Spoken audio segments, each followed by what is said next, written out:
إن الحمد لله نحمده ونستعينه ونستغفره ونعوذ بالله من شرور أنفسنا ومن سيئات أعمالنا من يهده الله فلا مضل له ومن يضلله فلا هادي له وأشهد أن لا إله إلا الله وحده لا شريك له وأشهد أن محمدًا عبده ورسوله أما بعد فإن خير الحديث كتاب الله وخير الهدي هدي محمد صلى الله تعالى عليه وسلم وشر الأمور محدثاتها وكل محدثة بدعة وكل بدعة ضلالة وكل ضلالة في النار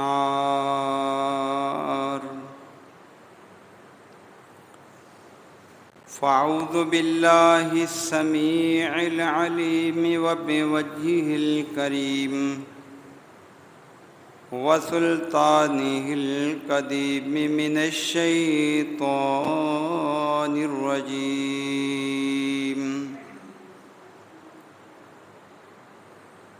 واذكروا إذ أنتم قليل مستضعفون في الأرض تخافون أن يتخطفكم الناس فآواكم وأيدكم بنصره ورزقكم من الطيبات لعلكم تشكرون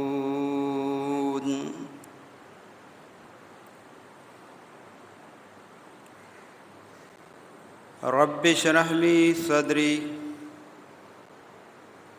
ويسر لي أمري واحلل عقدة من لساني يفقهوا قولي اللهم انفعنا بما علمتنا وعلمنا ما ينفعنا وزدنا علما سبحانك لا علم لنا إلا ما علمتنا إنك أنت العليم الحكيم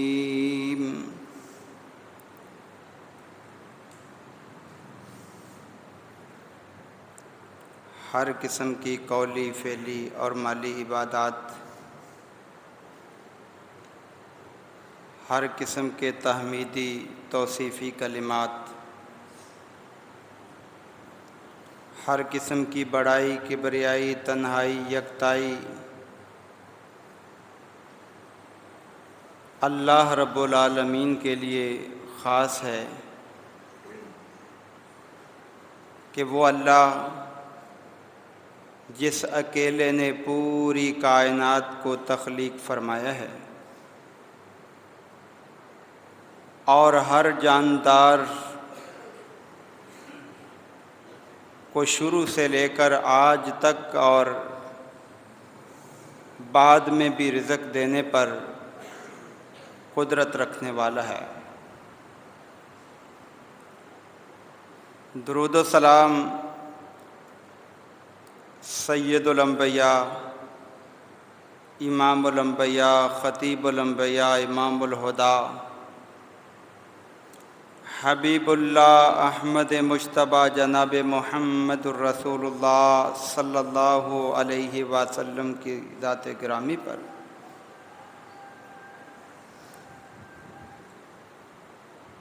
حمد و ثنا کے بعد میرے عزیز بھائیوں اور انتہائی قابل احترام بہنوں،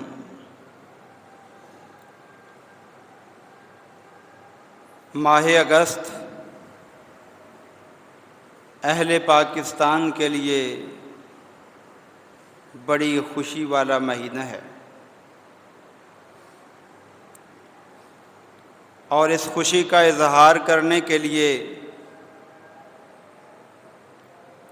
میں اور آپ دیکھ رہے ہیں کہ بچے، بڑے، جوان، بزرگ، عورتیں، مرد سب کوشاں نظر آتے ہیں۔ زندہ قومیں اپنی آزادی کو کبھی بھلایا نہیں کرتی،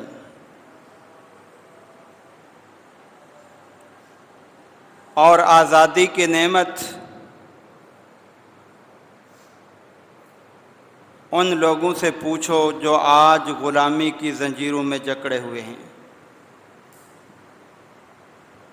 جو اپنی آزادی کے لیے بھرپور کوشش کر رہے ہیں،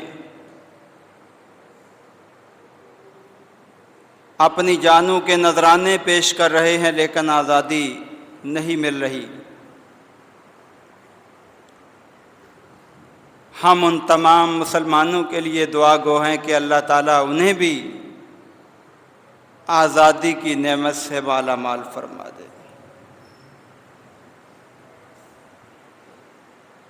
میرے عزیز بھائیوں، آزادی اللہ کی بڑی نعمت ہے،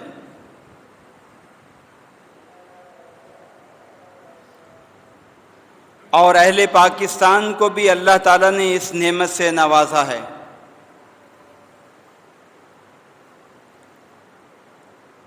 آزادی کی نعمت جب مل جائے تو اللہ تعالیٰ پھر اپنے بندوں سے اس نعمت کے شکر کا مطالبہ کرتا ہے کہ یہ نعمت میں ہی دیا کرتا ہوں، اور اس پر میرا شکر ادا کرنا بھی تم پر لازم ہے۔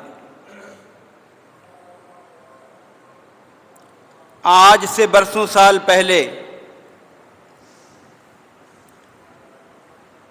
بنی اسرائیل کو فرعون نے غلام بنا رکھا تھا، اور ان پر ظلم و ستم کے پہاڑ ڈال رہا تھا۔ اللہ نے جب انہیں آزادی دلانا چاہی، ان کے اندر اپنا ایک پیغمبر پیدا فرمایا جن کا نام موسیٰ علیہ السلام ہے، اور پیدا بھی اللہ نے اس طرح فرمایا کہ فرعون اس کو روکنے کے لیے بھرپور کوشش کرتا رہا، لیکن کامیاب نہ ہوا۔ اس کو کہتے ہیں اللہ تعالیٰ کہ جو چاہے کر گزرے، دنیا کی کوئی طاقت اس کے معاملے میں رکاوٹ پیدا نہ کر سکی۔ موسیٰ علیہ السلام جب دنیا میں آنے والے ہیں، فرعون کو خواب دکھایا گیا، ایسا بچہ پیدا ہوگا بنی اسرائیل میں جو تیری حکومت کے زوال کا سبب بنے گا۔ کہا میں بچہ پیدا ہی نہیں ہونے دوں گا۔ نجومیوں نے تعبیر جب نکالی، کہا بچہ پیدا ہی نہیں ہونے دوں گا۔ پابندی لگا دی، بنی اسرائیل کے مرد عورتوں کے پاس نہیں جائیں گے، ان کے ہاں جو بچہ پیدا ہوگا قتل کر دیا جائے گا۔ لیکن اللہ کی تقدیر کے سامنے فرعون کی سازش اور چال کیا حیثیت رکھتی ہے؟ اللہ تعالیٰ نے نہ صرف موسیٰ علیہ السلام کو پیدا فرمایا، ماں گھبرا گئی، میرے اس بچے کو فرعون کے کارندے قتل کر دیں گے۔ اللہ نے فرمایا ڈرنے کی ضرورت نہیں ہے، جب تمہیں یہ ڈر پیدا ہو کہ فرعون کے کارندے یہاں پہنچیں گے، تو اس بچے کو صندوق میں ڈال کے دریائے نیل کی نظر کر دینا، اور اس بچے کو جو ہے تیرے گھر کے اندر واپس لانا، یہ میرا وعدہ ہے۔ اب ذرا دیکھو تو صحیح، ماں کو کیا تعلیم ملی کہ تم اس بچے کو صندوق میں ڈال کے دریائے نیل کے اندر بہا دو۔ اب اس نے ایسے ہی کیا، ساتھ ساتھ اپنی بیٹی کو بھی بھیج دیا، دیکھو اس کو اٹھاتا کون ہے، نکالتا کون ہے۔ اب وہ دریا کے اوپر وہ صندوق چلتا ہوا آ رہا ہے۔ جب فرعون کے محلات کے قریب پہنچتا ہے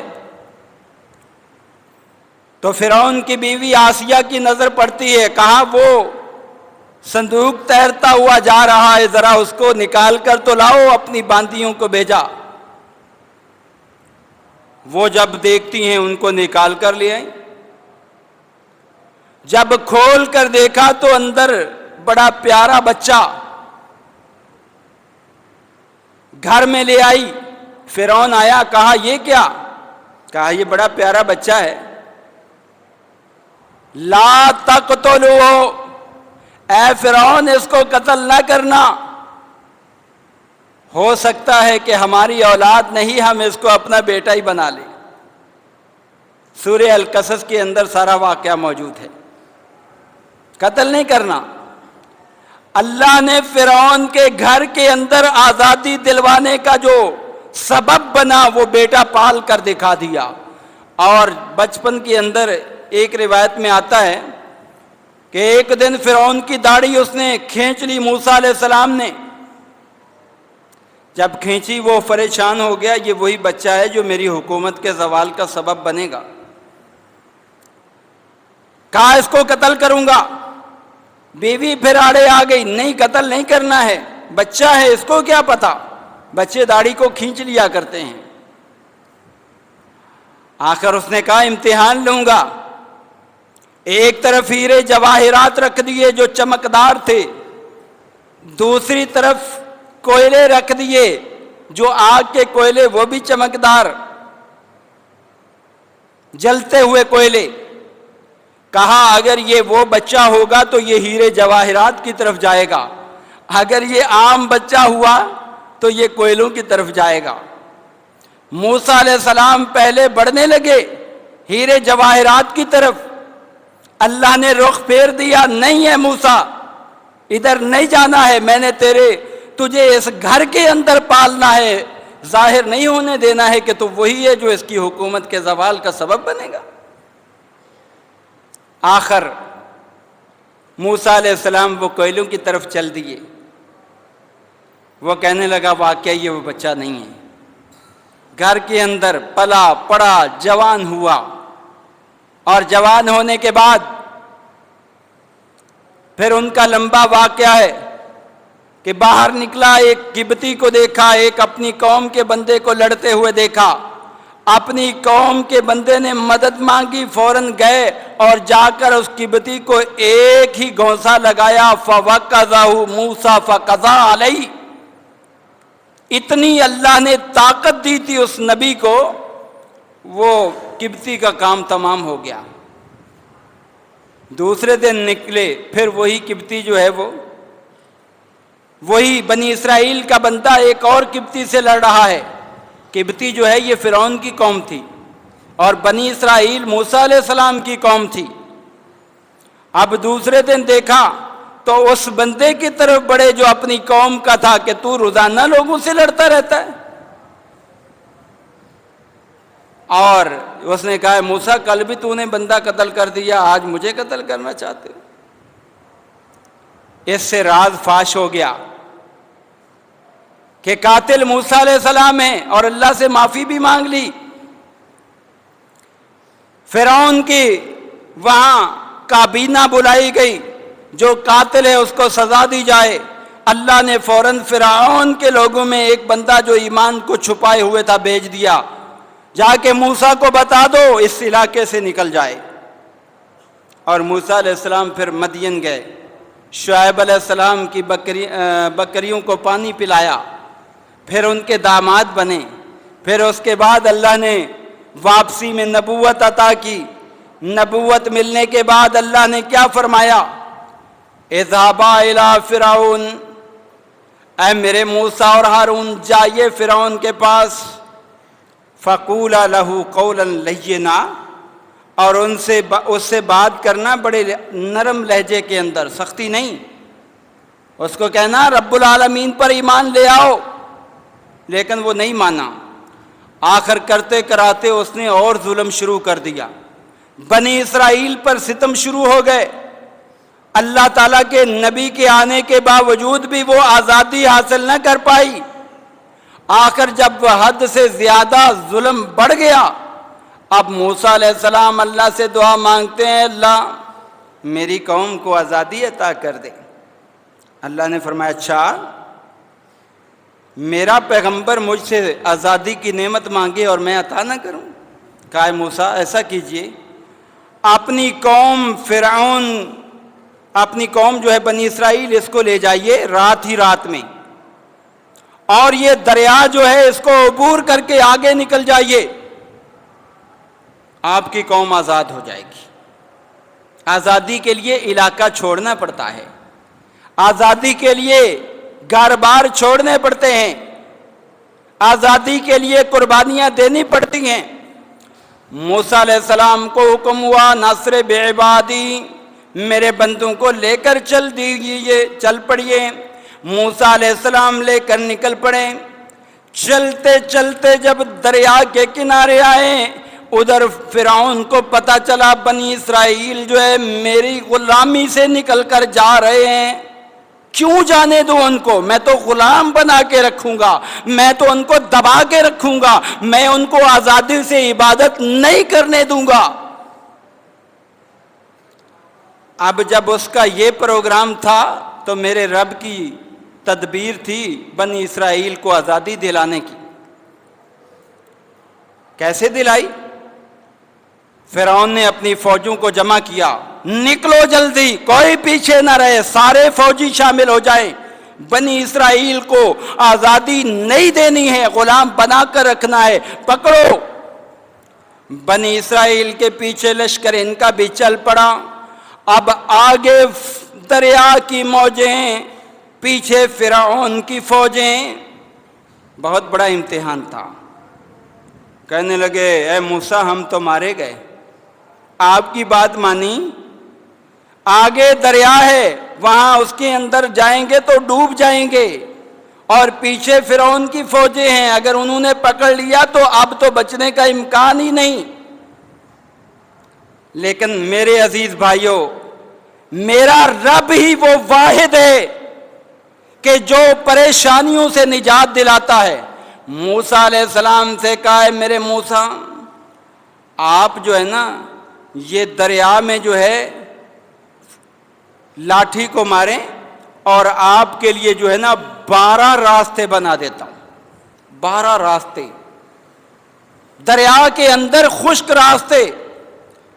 بنی اسرائیل کے 12 قبائل تھے، ان کے لیے 12 راستے بن گئے، اور راستے بھی اس طرح بنے کہ پانی جو ہے وہ بیچ میں ایسے ہو گیا جیسے شیشہ ہے، ادھر یہ گروہ جو ہے اس کو دیکھ رہا ہے، وہ اس کو دیکھ رہے ہیں، دیکھتے دیکھتے یہ جو ہے یہ ایک دوسرے کو دریا کے اندر سے ایسے گزر گئے جیسے خشکی کے راستے سے گزر جاتے ہیں۔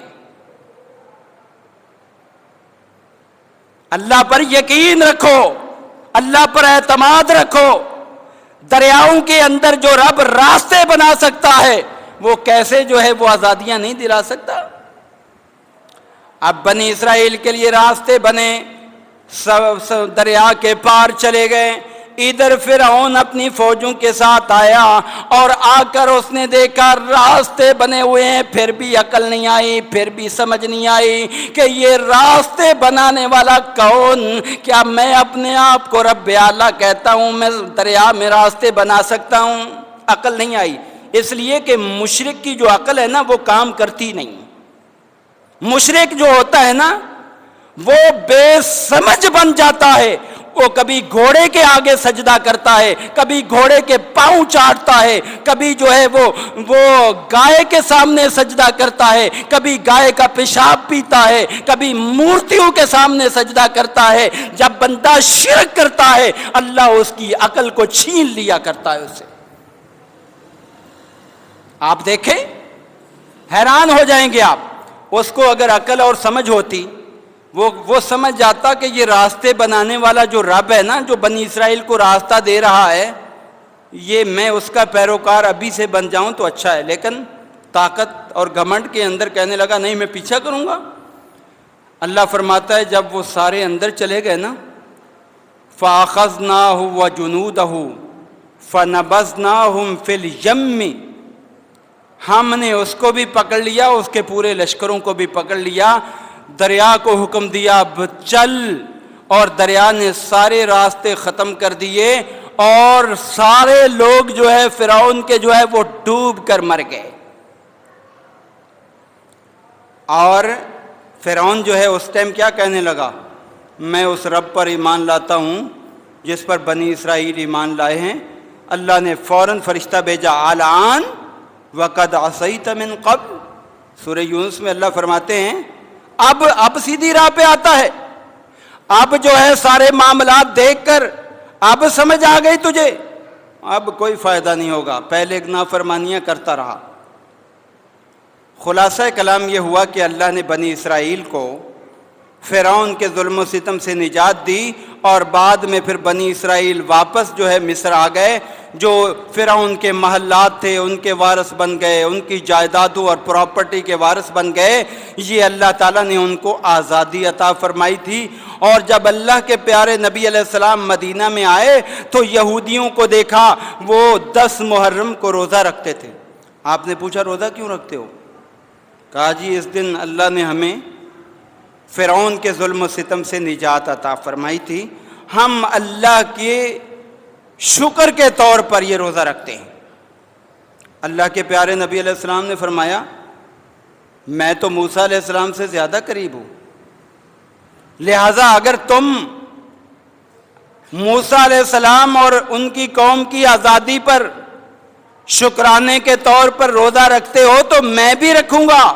لیکن صحابہ سے فرمایا چونکہ یہ یہودی خوش ہو جائیں گے کہ یہ نبی ہمارے پیچھے چلتا ہے، ہم نے ان کی موافقت نہیں کرنی، لہٰذا آپ نے صحابہ سے فرمایا لا اصومن التاسع، 9 کا روزہ بھی میں رکھوں گا، تاکہ جو ہے ان کی مخالفت بھی ہو جائے اور نبی اور اس کی قوم کی موافقت بھی ہو جائے۔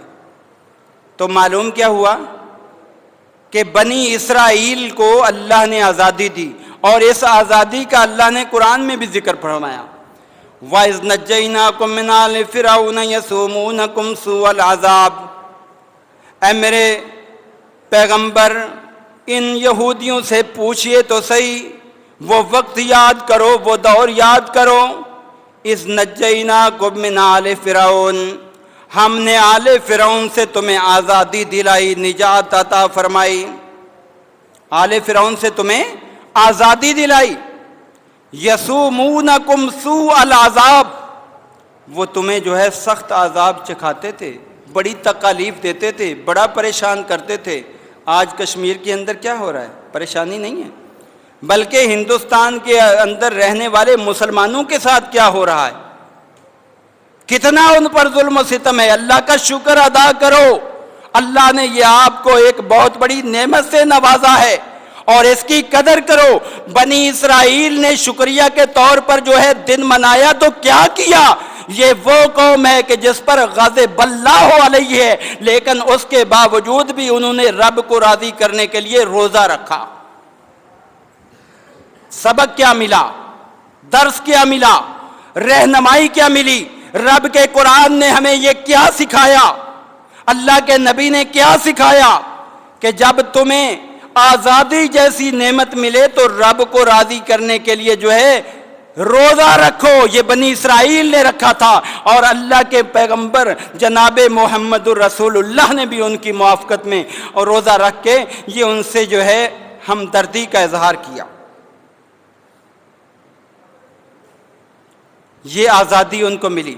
یسومونکم سوء العذاب یذبحون ابناءکم ویستحیون نساءکم، وہ فرعون اور اس کے کارندے تمہارے بیٹوں کو ذبح کر دیتے تھے، تمہاری عورتوں کو زندہ رہنے دیتے تھے تاکہ یہ ہماری خادمائیں بنیں، ان کی نسل کشی کی، لیکن اللہ نے ان کو آزادی کی نعمت سے مالا مال فرمایا۔ بنی اسرائیل اس آزادی کی قدر نہ کر. بنی اسرائیل نے اس آزادی کی قدر نہیں کی. پھر انجام کیا ہوا؟ پھر نتیجہ کیا نکلا؟ اصل مسئلہ یہ ہے کہ جب کسی چیز کی قدر نہ کی جائے نا، اور خاص طور پر اللہ کی نعمت کی قدر، تو اللہ پھر وہ نعمت چھین بھی لیا کرتا ہے، یا پھر اللہ اس نعمت کی قدر نہ کرنے پر سزا بھی دیا کرتا ہے. سزا بھی دیا کرتا ہے اللہ نے پھر بنی اسرائیل کی حکم عدولیوں کی وجہ سے، نافرمانیوں کی وجہ سے، نبیوں کی بغاوت کی وجہ سے، نبیوں کو قتل کرنے کی وجہ سے، اللہ نے پھر ان کو سزا یہ دی. آزادی جیسی نعمت عطا کرنے کے بعد اللہ نے فرمایا ضربت علیہم الذلۃ والمسکنہ، میں نے ان پر ذلت کو مسلط کر دیا ہے، مسکینی کو مسلط کر دیا ہے، اس لیے کہ انہوں نے اس نعمت کی قدر نہیں کی. میں نے ان کے اندر نبی بھی بھیجے، میں نے ان کے اندر نبیوں کو بادشاہ بھی بنایا، میں نے ان کو سلطنت عطا کی، اور انہوں نے قدر نہیں کی. پھر میں نے قدر نہ کرنے والوں کے لیے جو اصول بنایا ہے، ضربت علیہم الذلۃ والمسکنہ، پھر ان پر ذلت مسلط ہوتی ہے، پھر ان پر محتاجی مسلط ہوتی ہے، پھر ان پر قحط سالی مسلط ہوتی ہے. یہ کیوں ہوا؟ اس لیے کہ انہوں نے قدر نہیں کی. ہمیں چاہیے اللہ نے جو ہمیں نعمت عطا کی ہے، اللہ کا اس پر بار بار زبان سے شکر ادا کریں. الحمدللہ الحمدللہ الحمدللہ، اللہ تیرا شکر ہے. ہم آزادی کے ساتھ جو ہے وہاں تیری عبادت نہیں کر پاتے تھے، تو نے آزادی دے دی. آج ہماری مساجد ہیں، آج ہمارے مدارس ہیں، آج ہمارے جو ہے عبادت گاہیں ہیں، ہم آزادی سے جا کر وہاں پر عبادت کر سکتے ہیں. اللہ تیرا شکر ہے. اور شکر ادا کرنے پر اللہ کا وعدہ ہے لئن شکرتم لازیدنکم، میں اور زیادہ دیتا ہوں. پھر اس کے بعد اللہ تعالیٰ نے اپنے آخری نبی جناب محمد رسول اللہ صلی اللہ علیہ وآلہ وسلم کو بھی آزادی کی نعمت سے مالا مال فرمایا. آپ اور میں جانتے ہیں کہ مکہ کے اندر جب آپ نے دعوت اسلام کا آغاز کیا کتنی پریشانیاں ہوئیں. اللہ کے پیارے نبی علیہ السلام لوگوں کے پاس گئے، کہنے لگے کون ہے جو مجھے جگہ دے میں وہاں کام کروں. اللہ نے انصار کے مقدر میں جو ہے یہ سعادت لکھ دی. انصاری آئے، بیعت عقبہ اولا، بیعت عقبہ ثانیہ، یہ آ کر انہوں نے معاہدے کیے، اور معاہدے کرنے کے بعد اللہ کے پیغمبر کو دعوت دے دی آپ آ جائیں. اور اللہ کے پیارے نبی علیہ الصلوۃ والسلام نے بھی اللہ کے حکم پر اس علاقے کو چھوڑا اور آزاد ریاست مدینہ کے اندر جا کر قائم کر لی. مدینہ طیبہ اس کا معنی ہے پاکستان. مدینہ طیبہ کا معنی ہے پاکستان. مدینہ کا مطلب ہے شہر، طیبہ کا مطلب ہے پاکیزہ. ان دونوں کو ملانے کے بعد جو نام نکلتا ہے وہ پاکستان نکلتا ہے. اور آپ کو بھی اللہ نے پاکستان عطا کیا ہے. آپ کو بھی اللہ تعالیٰ نے جب اپنے پیارے نبی علیہ السلام کو دشمنوں کے چنگل سے نکالا، اور جس رات میں نکالا وہ نقشہ ذہن میں لے کر آؤ، وہ جو ہے ٹائم ذہن میں لے کے آؤ. ادھر مشرکین مکہ نے میٹنگ بلائی، یہ محمد صلی اللہ علیہ وسلم، ان کو تو جو بھی سنتا ہے ان کا دین قبول کر لیتا ہے، لہذا کوئی ایسا پروگرام بناؤ کہ ان کو جو ہے مٹا دیا جائے، ختم کر دیا جائے. میٹنگ بلائی، کسی نے کہا ان کو جو ہے نا قید کر دو. شیطان بھی اس مجلس کے اندر آیا، نجد کا سردار کی حیثیت سے کہنے لگا نانا قید کرو گے، اس کی محبت کرنے والے بہت ہیں، چھڑا کے لے جائیں گے. کہا جی پھر کیا کرو؟ قتل کر دو. کہا قتل بھی اگر ایک قبیلہ کرے گا بنو ہاشم اس کے خلاف جو ہے وہ محاذ کھڑا کر دیں گے، قتل کے لیے بھی آپ کو سوچنا پڑے گا. کہا جی یہاں سے نکال دو اور نکالنے کا طریقہ یہ ہے کہ ایک اونٹنی پر اس کو باندھ دو اور اس اونٹنی کو جو ہے بھگا دو جس طرف بھی اس کو لے جائے۔ شیطان نے کہا نہ نہ، اگر ایسا کرو گے جہاں یہ جائے گا لوگ اس کو کھول لیں گے، اس کی زبان میں بڑی تاثیر ہے، اس کے گرویدہ ہو جائیں گے، پھر وہ تمہارے خلاف فوجیں لے کر آ جائے گا۔ ساری چالیں ہو رہی ہیں، آخر یہ پروگرام طے پایا، ایک قبیلہ نہیں، ایک فرد نہیں، تمام قبائل کے نوجوان چاہیے، ایک ایک نوجوان جو سب قبیلوں میں سے ہو، اور رات کے وقت جو ہے آ کر جو ہے یہ محمد کے گھر کا محاصرہ کر لیں۔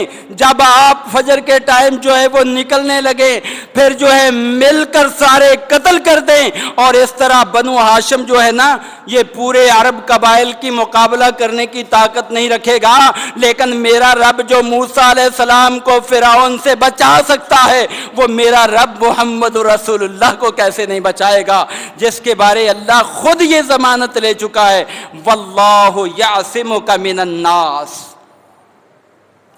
اللہ آپ کو لوگوں سے بچا کر رکھے گا۔ اے میرے پیغمبر آپ وعد و نصیحت کرتے رہیں، کوئی آپ کا بال بیکا نہیں کر سکے گا، نقصان نہیں پہنچا سکے گا۔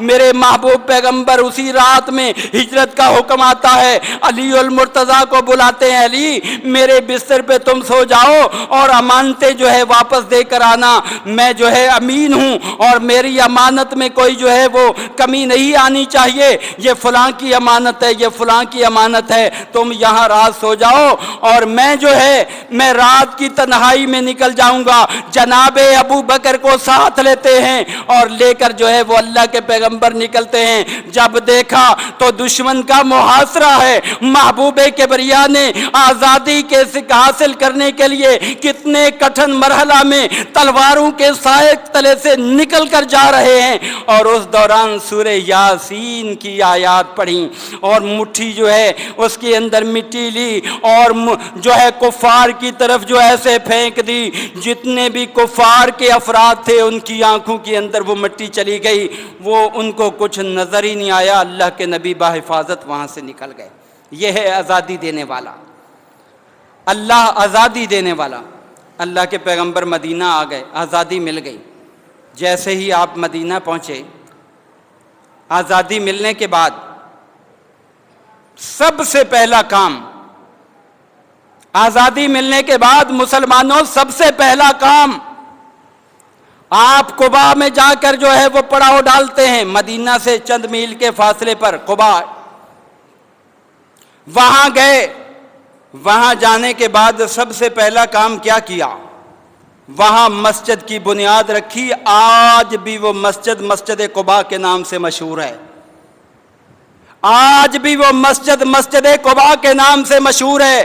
میرے مسلمان بھائیوں ذرا غور تو کرو، جب اللہ کے نبی مدینہ سے نکلے جا کر جو ہے مدینہ کے اندر کوئی جو ہے ہندوؤں کی عبادت گاہ نہیں بنائی، کوئی مجوسیوں کی نہیں بنائی، کوئی عیسائیوں کی نہیں بنائی، بنائی تو اللہ تعالیٰ کے لیے مسجد بنائی۔ اور آج ہم اس پاکستان کو حاصل کرنے کے بعد عوام کا پیسہ، عوام کی جو ہے کمائی، اس کو ہم اعلان کرتے ہیں ہم اسلام آباد کے اندر جو ہے مندر بنائیں گے۔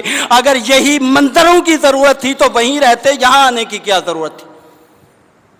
پتہ ہے آپ کو پچھلے سالوں میں ہمارے وزیر خارجہ نے یہ اعلان کیا کہ ہم جو ہے اسلام آباد میں اتنے مندر بنائیں گے، اتنا جو ہے اس پہ خرچ کریں گے، اتنے گردوارے بنائیں گے۔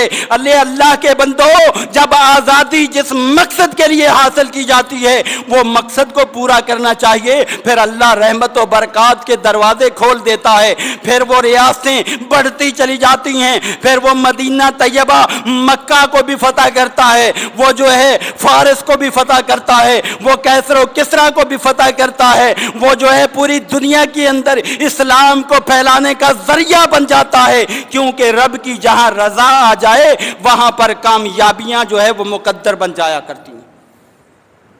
اللہ کے پیغمبر نے سب سے پہلے مسجد قباء بنائی، چند دن قیام کیا۔ تاریخ کی کوئی بھی کتاب اٹھا لیں، سیرت کی کوئی بھی کتاب اٹھا لیں، الحمدللہ میں نے بھی سیرت النبی پہ کتاب لکھی ہے، وہ بھی دیکھیے گا، پڑھیے گا۔ اللہ کے پیارے نبی علیہ السلام جب مدینہ میں چلے گئے، ابو ایوب انصاری کے مہمان بنے، اور اس کے بعد سب سے پہلی جو سوچ آپ کی آئی، صحابہ سے کہا مسلمان ہیں، یہاں پر اللہ کا گھر ہونا چاہیے، زمین تلاش کرو۔ زمین تلاش کی گئی، صحیح بخاری کی روایت ہے 2 یتیموں کی زمین تھی، جس جگہ پر آج مسجد نبوی تعمیر ہوئی ہے۔ اللہ کے نبی نے فرمایا ابو بکر ان سے بات کرو، کتنے میں دو گے؟ یہ زمین اچھی ہے، یہ درمیان میں ہے، اس کو حاصل کیا جائے۔ اس دوران ابو بکر گئے، انہوں نے کہا ہم اگر مسجد کے لیے ہے نا تو کوئی پیسہ نہیں لیں گے، بالکل پیسہ نہیں لیں گے۔ یہ دیکھو، یہ ہے ایمان، یہ ہے اسلام۔ آج ہمارا تو حال یہ ہے، اگر ہمارا پلاٹ جو ہے نا مسجد کے ساتھ ہو، ہم کہیں اللہ کے گھر کے لیے دے دو تو 100 بہانے ہمارے پاس ہوتے ہیں۔ وہ یتیم بچے مسجد کے لیے جگہ قربان کرنے کے لیے تیار ہیں، لیکن اللہ کے نبی نے فرمایا نہیں، میں یتیموں کے ساتھ شفقت کرنے والا ہوں، ایسے نہیں لوں گا۔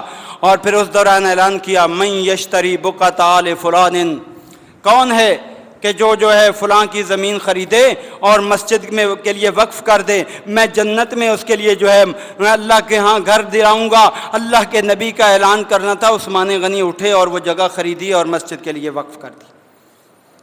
کتنی بڑی سعادت کی بات ہے۔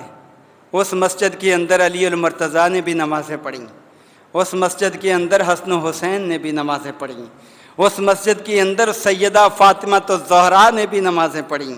کبھی غور تو کیا کرو اللہ کے بندو۔ اور آج بھی وہ مسجد اتنی عزت والی، قدر و منزلت والی ہے، اللہ کے پیغمبر نے فرمایا 3 جگہوں کے علاوہ کسی جگہ ثواب کی نیت سے سفر نہ کرو۔ 3 مساجد کے علاوہ، ایک مسجد حرام بیت اللہ، وہاں پر جاؤ گے، ایک نماز پڑھو گے 1 لاکھ کا ثواب ملے گا۔ اور دوسرے نمبر پر آپ نے فرمایا مسجدی، میری یہ مسجد، مسجد نبوی، اس میں نماز پڑھو گے 1000 نماز کا ثواب ملے گا۔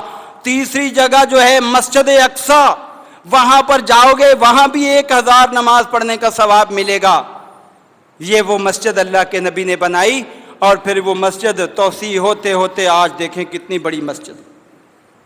یہ ہے اللہ تعالیٰ کی طرف سے آزادی ملنے کے بعد کرنے کا کام۔ اللہ کے گھر بناؤ، ان کو آباد کرو، کیونکہ اللہ قرآن میں فرماتا ہے الذین ان مکناہم فی الارض اقاموا الصلاۃ وآتوا الزکوٰۃ، وہ لوگ جنہیں ہم آزادی کی نعمت عطا کر دیں، زمین کے اندر ٹھکانہ دے دیں، جگہ دے دیں، علاقے دے دیں، خطے دے دیں، سلطنت دے دیں، ریاست دے دیں۔ مکناہم کا مطلب ہے ہم زمین میں انہیں ٹھکانہ دے دیں۔ اقاموا الصلاۃ، ان کو چاہیے کہ وہ وہاں نماز کا نظام قائم کریں، با جماعت نماز کا اہتمام کریں، اللہ کے گھر بنائیں، ان کے اندر جو ہے نمازیوں کے لیے جگہ بنا دیں۔ وآتوا الزکوٰۃ، اور زکوٰۃ کا نظام قائم کریں۔ وآمروا بالمعروف ونہوا عن المنکر، اور لوگوں کو بھی نیکی کا حکم دیں، برائی سے روکیں۔ جب تک خود بندہ نیک نہ ہونا تو نیکی کا حکم دیتے ہوئے بھی شرم آتی ہے۔ خود پہلے نیک بنیں، اس کے بعد دوسروں کو نیکی کا حکم دیں۔ وَأَمَرُوا بِالْمَعْرُوفِ وَنَهَوْا عَنِ الْمُنكَرِ، برائیوں سے بھی روکیں۔ اور سورہ انفال میں اللہ فرماتے ہیں وَاذْكُرُوا إِذْ أَنْتُمْ قَلِيلٌ مُسْتَضْعَفُونَ فِي الْأَرْضِ، اے لوگو اس دور کو یاد کرو جب تم زمین میں کمزور سمجھ لیے گئے تھے۔ یستضعفون فی الارض تخافون ان یتخطفکم الناس، تم ڈر رہے تھے کہیں لوگ تمہیں اچک کر نہ لے جائیں، اٹھا کر نہ لے جائیں۔ فآواکم، اللہ نے تمہیں ٹھکانہ دے دیا، اللہ نے تمہیں جگہ دے دی، اللہ نے تمہیں آزاد ریاست دے دی، اللہ نے تمہیں آزاد مملکت دے دی، آزاد حکومت دے دی۔ فآواکم وأیدکم بنصرہ، اور پھر اس نے تمہاری مدد کی اپنے پاس سے، اپنی مدد کے ذریعے تمہیں اور مضبوط بنایا۔ ورزقکم من الطیبات، اور تمہیں پاکیزہ رزق دیا، ہر طرح کی روزی تمہیں فراہم کی۔ لعلکم تشکرون، یہ اس لیے کیا تاکہ تم آزادی کی نعمت ملنے کے بعد اللہ کا شکریہ ادا کرو۔ تو جب آزادی کی نعمت ملے تو کیا کرنا چاہیے؟ اللہ کا شکر ادا کرنا چاہیے، اور پھر اس نعمت کی قدر کرنی چاہیے، اور جو اس اللہ کی نعمت کو پھیلانے کے لیے اللہ کا نظام اس میں نافذ کرنا چاہیے۔ میرے عزیز بھائیو، اس وقت جو ہے نا ہمارا المیہ کیا ہے؟ ہمارا المیہ یہ ہے کہ ہمارے اس ملک کے اندر ایک طبقہ سیکیولر بنا ہوا ہے، سیکیولر، جو دین کے بالکل خلاف ہے۔ وہ یہ دعویٰ بھی کر رہے ہیں کہ نہیں جی، پاکستان اسلام کے لیے نہیں بنا تھا، پاکستان تو ایک آزاد مملکت ویسے بنی تھی، نہ علامہ اقبال کا یہ تصور تھا کہ پاکستان میں اسلامی نظام آئے، نہ جو ہے محمد علی جناح صاحب کا یہ تصور تھا۔ یہ تو آج کل مولویوں نے جو ہے یہ شو کر دیا ہے۔ ایسے لوگوں نے جو ہے نا جناح صاحب کی جو ہے وہ تقاریر سنی نہیں، پڑھی نہیں، ان کی جو تاریخ ہے وہ پڑھی نہیں، وہ اس اعتبار سے جاہل ترین ہیں۔ جب پاکستان بنا تھا تو اس وقت سب کی زبان پہ یہ نعرہ تھا، پاکستان کا مطلب کیا؟ لا الہ الا اللہ، لا الہ الا اللہ مقصد تھا نا۔ اب جب لا الہ الا اللہ کو آپ بیچ میں لے کر آئے تو اس کے ذریعے سے اللہ کی مدد آئی، نصرت آئی، اور اللہ کے نبی کی دعاؤں کے نتیجے میں یہ آپ کو یہ خطہ مل گیا۔ آپ جانتے ہیں یہاں سب سے پہلے اسلام کیسے آیا، کس طرح آیا؟ طائف کا واقعہ میں نے اور آپ نے بہت بار سنا ہوا ہے۔ اللہ کے پیارے پیغمبر علیہ السلام طائف میں اسلام پھیلانے کے لیے گئے، اور وہاں کے سرداروں نے آپ کے ساتھ برا سلوک کیا اور غنڈوں کو پیچھے لگایا، جنہوں نے پتھر مار مار کر آپ کو لہو لہان کر دیا، اور اتنا لہو لہان کیا کہ آپ کے جوتے مبارک بھی خون سے بھر گئے۔ آپ جب واپسی چلے، اللہ نے آسمانوں سے جبرائیل امین کو بھیجا اور ساتھ میں اپنا ایک فرشتہ بھیج دیا، اے میرے پیغمبر، ہم نے آپ کی قوم کا آپ کے ساتھ سلوک دیکھ لیا، اب آپ کے پاس فرشتہ بھیج رہے ہیں۔ جبرائیل امین نے کہا، صحیح بخاری کی حدیث ہے، یہ جبرائیل امین نے کہا یہ فرشتہ پہاڑوں کا فرشتہ ہے، اور طائف کی جو بستی ہے نا یہ دو پہاڑوں کے درمیان میں ہے، اگر آپ اس فرشتے کو حکم دیں گے یہ دونوں پہاڑوں کو اٹھائے گا اور اس بستی کو جو ہے نا ملیا میٹ کر دے گا، آپ اشارہ تو کریں۔ اللہ کے پیغمبر نے فرمایا، نہیں نہیں، میں ایسی کوئی بات نہیں کرتا، بلکہ میں اس کے لیے اللہ سے دعا کرتا ہوں۔ اللہ سے دعا کیا کرتا ہوں؟ اے اللہ، اس کے اندر جو ہے ایسے لوگ پیدا فرما دیں جو کل قیامت کے دن جو ہے وہ اسلام کا باعث بنے، ان کی نسلوں سے اے اللہ کوئی نیک لوگ پیدا کر دے۔ وہاں پر رہنے والا جو قبیلہ تھا وہ بنو ثقیف قبیلہ تھا۔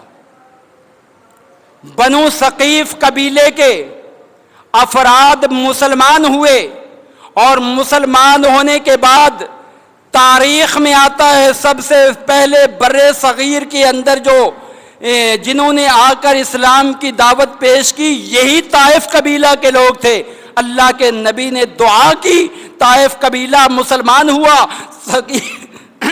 ثقیف قبیلہ کے جو ہے وہ لوگ یہاں پر آئے اور انہوں نے اسلام کو پھیلایا، اور محمد بن قاسم جس نے سندھ کے اندر راجہ داہر کو شکست دی تھی، یہ بھی ثقیف قبیلہ سے تعلق رکھتا تھا۔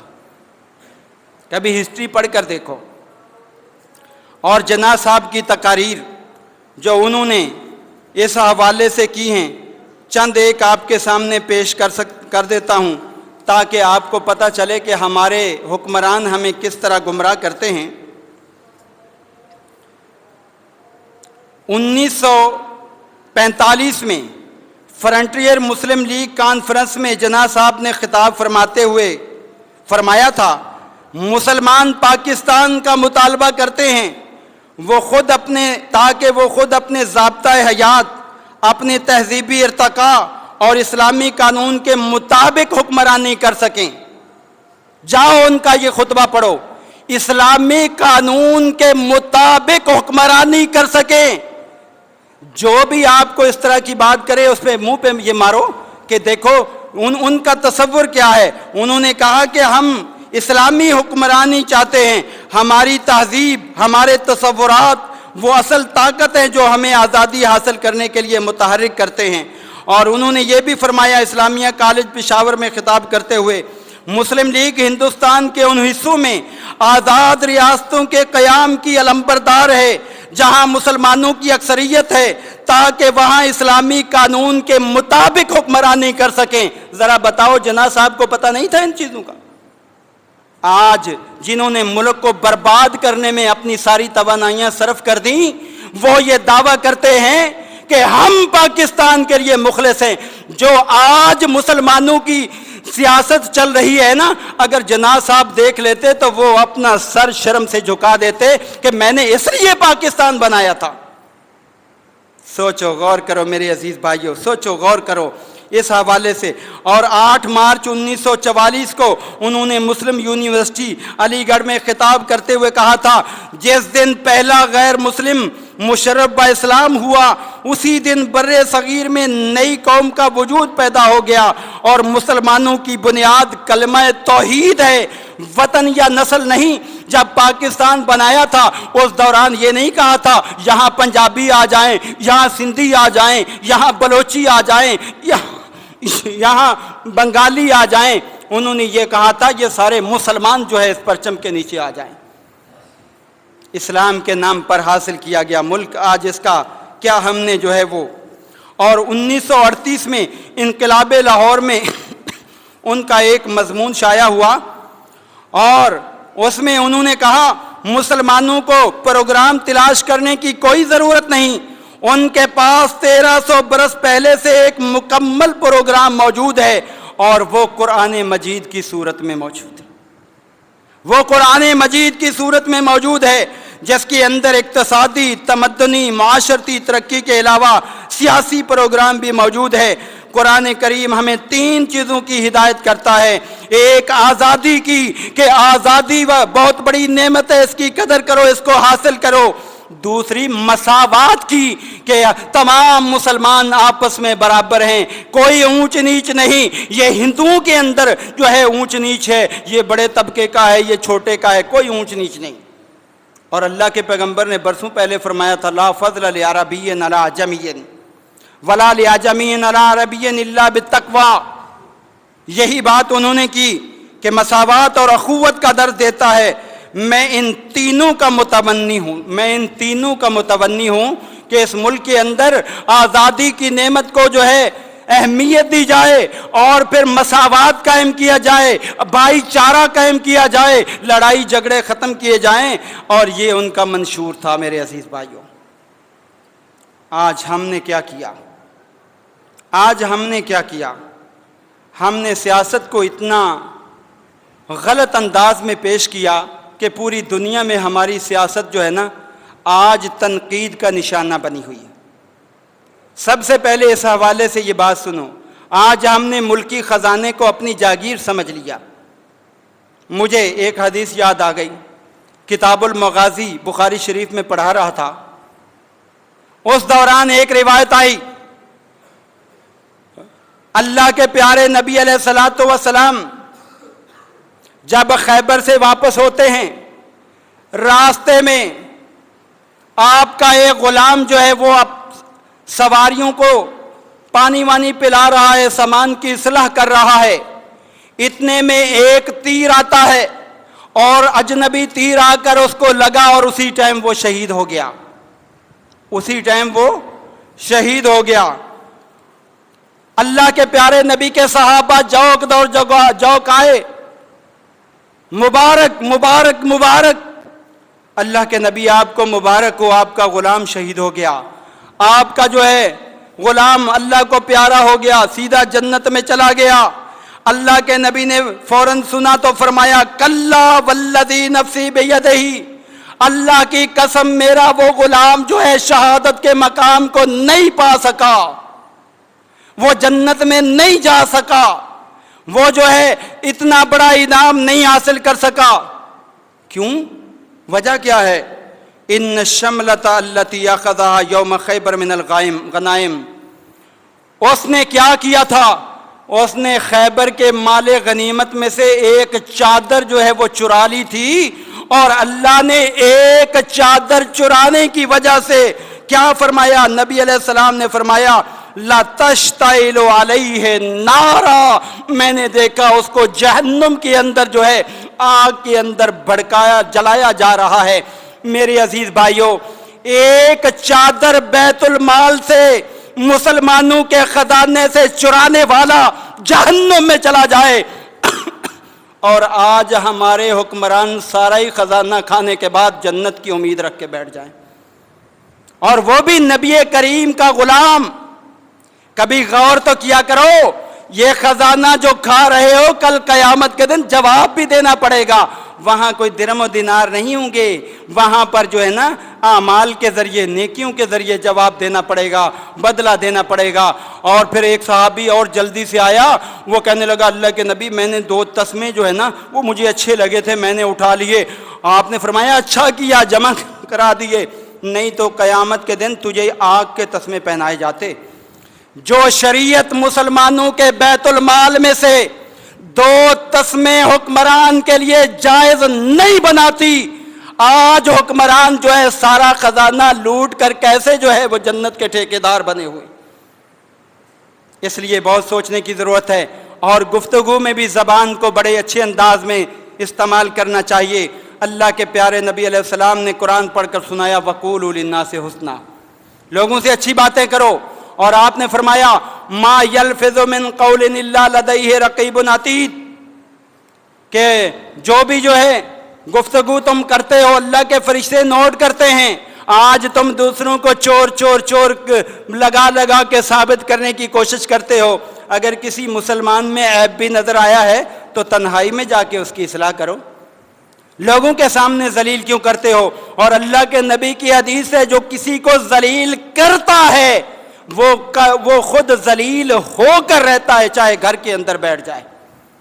اور آپ دیکھ رہے ہو اپنے سامنے، جیسی کرنی ویسی بھرنی۔ اس لیے میں اپنے معزز حکمرانوں سے بھی درخواست کروں گا اپنی زبان کو بھی درست کریں 14 اگست کے موقع پر۔ اور جو جناح صاحب کا تصور تھا پاکستان کے بارے میں، وہ صدر صاحب پوری قوم کو بتائیں، وہ وزیر اعظم صاحب پوری قوم کو بتائیں، وہ وزرائے اعلیٰ پوری قوم کو پڑھ کر سنائیں، اور ان کو بتائیں اگر پاکستان کی ترقی ہوگی تو اس طرح ہوگی جس طرح اللہ نے قرآن میں بتایا ہے، جس طرح رسول اللہ نے بتایا ہے۔ اگر یہ نہیں کریں گے میرے عزیز بھائیوں تو یہ جو ہمارا چھوٹا سا ٹکڑا پاکستان رہ گیا ہے، پہلے ایک ٹکڑا تو الگ ہو گیا بنگلہ دیش، کہیں یہ نہ ہو ہم ناشکری کرتے رہیں، ہم اللہ کو ناراض کرتے رہیں، اسی حالت میں اللہ کے پاس چلے جائیں، اور کہیں ایسا نہ ہو یہ ہمارا ملک جو باقی ہے وہ بھی ٹکڑے ٹکڑے ہو جائے۔ اللہ سے خصوصی دعا کرو، اے اللہ یہ ملک پاکستان تو نے بڑی نعمت کے طور پر ادا کیا ہے، اللہ اس کی حفاظت فرما۔ اے اللہ ہماری پاک فوج بڑی اس کے لیے قربانیاں دے رہی ہے، اے اللہ پاک فوج کو اور زیادہ جو ہے مضبوط فرما تاکہ اس ملک کی حفاظت بھی کریں اور دین کے لیے بھی وہ اپنی قربانیاں، اور جو سیلاب زدگان ہیں ان کے لیے قربانیاں پیش کر رہے ہیں، اللہ ان کی قربانیوں کو قبول و منظور فرما۔ اے اللہ ہمارے حکمرانوں کو سبق حاصل کرنے کی توفیق عطا فرما، ان کو خیانت سے بچا، ان کو رشوت سے بچا، ان کو برے اعمال سے بچا۔ اے اللہ دعا کرتے ہیں اللہ ان حکمرانوں کو عمر فاروق جیسا حکمراں بنا دے، ابو بکر جیسا بنا دے، عمر جیسا بنا دے، عثمان غنی جیسا بنا دے، علی المرتضی جیسا بنا دے، معاویہ جیسا بنا دے۔ اے اللہ ان کو جو ہے ایسا حکمراں بنا جیسے عمر بن عبدالعزیز رحمت اللہ علیہ نے حکومت کی تھی اور ملکی خزانے کو انہوں نے بڑی احتیاط سے استعمال کیا تھا۔ اللہ ان کو ایسے حکمراں بنا دے اور ہمیں بھی اپنی اصلاح کی توفیق عطا فرما۔ ہم خود جو ہے نا دودھ میں پانی ڈال کے کہتے ہیں ہمارا حکمران جو ہے نا وہ غلط کر رہا ہے، ہم جو ہے نا ملاوٹ کر کے جو ہے وہ ہلدی کے اندر برادے کی اور جو ہے مرچوں کے اندر برادے کی ہم کہہ رہے ہیں ہمارے حکمران صحیح نہیں ہیں۔ میرے عزیز بھائیو اپنے گریبانوں میں بھی جھانکا کرو، کل قیامت کے دن ہر ایک کا حساب دینا ہوگا۔ اللہ تعالی ہماری اصلاح فرمائے اور جو کمزوری ہے دور فرما دے۔ وآخر دعوانا الحمدللہ رب العالمین۔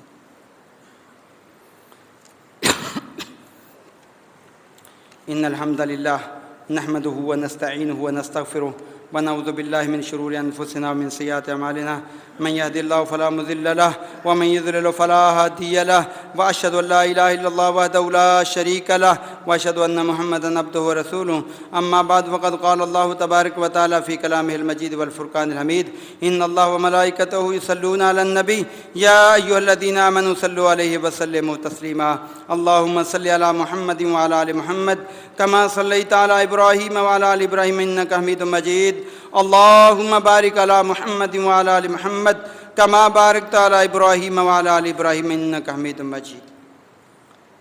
ساتھیو یہ ایک اہم اعلان ہے اور بڑا زبردست عنوان ہے ماشاءاللہ، فضائل صحابہ و اہل بیت۔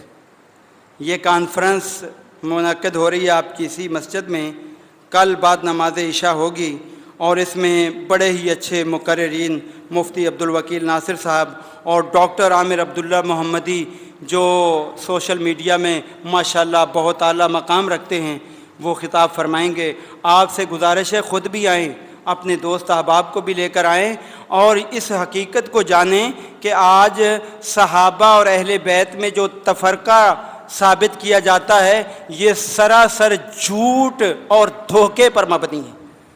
صحابہ کرام کے بارے صرف یہ یاد رکھ لو، صرف اور کوئی آیت اگر آپ کو یاد نہیں ہے، محمد الرسول اللہ والذین معہ اشداء علی الکفار رحماء بینہم۔ اللہ نے قرآن میں فرمایا ہے کہ میرے نبی کے صحابہ اور نبی جو ہے نا یہ کفار پر سخت ہیں، آپس میں بالکل ملائم ہیں، نرم ہیں۔